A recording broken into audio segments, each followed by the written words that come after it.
I must confess that as we witness the insanity of critical race theory and COVID lockdowns and government mandates that destroyed businesses and left the elderly to miserably die alone, we saw unchecked urban rioting, ridiculously deemed mostly peaceful protests as we saw the flames of destruction in the background. I called them absurd. I was wrong, okay? But the truth of that is that these things, and much more just like it, are nothing short of the suppression of truth.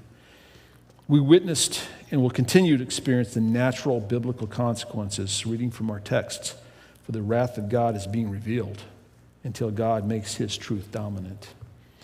One of the most obvious examples of this is this rise of transgenderism. The mere thought that any person can decide his or her gender is a complete rejection of the truth. And that should not surprise us, that absurd as it may seem, that those who do not think it worthwhile to retain the knowledge of God would advance boldly with such attacks against the proof of God's domain. His word says male and female, he created them. We have a sitting Supreme Court justice who, when asked in Senate confirmation hearings to explain the difference between a man and woman, said that she could not. That's absurd. But it's most importantly, it's an outright rejection of the truth of God's word. Shame on us as a culture, and shame on any senator who voted to confirm her. Another obvious and far more insidious and deeply rooted example is our culture's blind following that suppresses the truth of God's almighty power and the power of his word. And that is in the theory of origins. The evil of evolution is not just another theory of origins. It's an outright rejection of the truth of God, his word, and it's a feeble attempt to excuse our sinful behavior. That we have so-called Christian institutions and scholars accepting or even attempting to synchronize this repulsive idea is nothing short of wickedness. I could go on.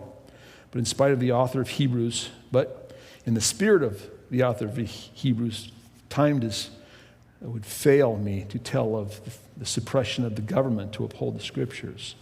Our public schools whose charter has become actually to disqualify itself from the word.